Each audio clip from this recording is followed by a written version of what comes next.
শুরুর দৃশ্যে দেখা যায় গীতা, মেহেক, অঙ্কিত এবং স্বস্তিক একসাথে বস্তিতে আসে। গীতা স্বস্তিককে সেই পুরনো দিনের কথা মনে করানোর চেষ্টা করে। গীতা বলে, আপনার মনে আছে নিশ্চয়ই, আপনি এই বস্তিতে অনেকবার এসেছিলেন শুধু আমাকে দেখার জন্য।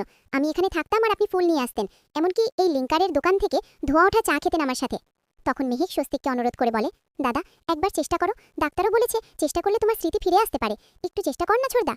অঙ্কিত যোগ করে বলে, হ্যাঁ ছোড়দা, আমরা কেউ ভালো নেই, আমি ভালো নেই, মেহেক ভালো নেই, গীতা বৌদি ভালো নেই, এমনকি বাড়িতেও সবাই ভালো নেই, বাবা, স্বস্তিক মুখার্জি, ইলি, নিশা, ছোটকা, আমরা কেউই ভালো নেই। তখন স্বস্তিক অবাক হয়ে বলে, আমার জন্য কেউ ভালো নেই? গীতা, মেহেক আর অঙ্কিত বারবার বিভিন্নভাবে বোঝানোর চেষ্টা করে, কিন্তু স্বস্তিক মাথা ধরে বলে, আমার মাথা খুব ব্যথা হচ্ছে, আমি কিছুই মনে করতে পারছি না। এরপর গীতা বস্তির ভেতরের জায়গাগুলো দেখিয়ে তাকে স্মৃতি জাগানোর চেষ্টা করে, কিন্তু ঠিক সেই মুহূর্তে পেছন থেকে কিছু গুন্ডা এসে গীতাকে আক্রমণ করে এবং লাঠি দিয়ে মাথায় আঘাত করে। তখন গীতা, মেহেক আর অঙ্কিত মিলে প্রতিরোধ করে, গুন্ডাদের মারপিট করে। তবে প্রেগন্যান্ট গীতা অসুস্থ হয়ে পড়ে।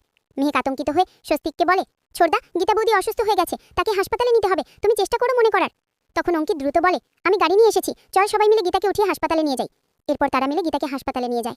অন্যদিকে মুখার্জি বাড়িতে দেখা যায় টিপ সঞ্জয়কে দেখতে না পেয়ে উদ্বিগ্ন হয়ে এদিক সেদিক খুঁজতে থাকে আর বলে, আমি জানি ওই গীতা তোমাকে কোথাও নিয়ে গেছে যাতে সব মনে পড়ে যায়। ফোনে গীতাকে না পেয়ে টিপ রেগে যায় আর বলে, যদি আমার সঞ্জয়ের কিছু হয় আমি কাউকে ছাড়বো না। ঠিক সেই সময় হঠাৎ সঞ্জয় বাড়ি ফিরে আসে। টিপ তাকে দেখে স্বস্তি পেলেও রাগে বলে, তুমি কোথায় গিয়েছিলে, আমাকে কিছু না বলে কেন বেরিয়েছিলে, আমি বারবার প্রশ্ন করছি তুমি কিছু বলছো না কেন?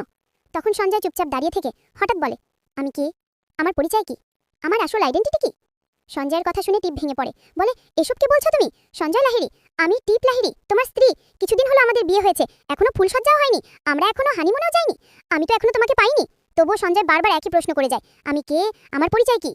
এদিকে হাসপাতালে অসুস্থ গীতাকে নিয়ে মেহেক আর অঙ্কিত দৌড়ে আসে, নার্সকে ডাকতে থাকে। তখন ডাক্তার এসে বলে, ওনার তো ডেলিভারির সময় হয়নি, তাহলে কি হয়েছে? মেহেক বলে, সব পরে বলবো, এখন আগে গীতা বৌদিকে দেখে নিন। ডাক্তার গীতাকে কেবিনে নিয়ে যায়। কিছুক্ষণ পর নার্স এসে মেহেককে ডাক্তারের কাছে পাঠায়।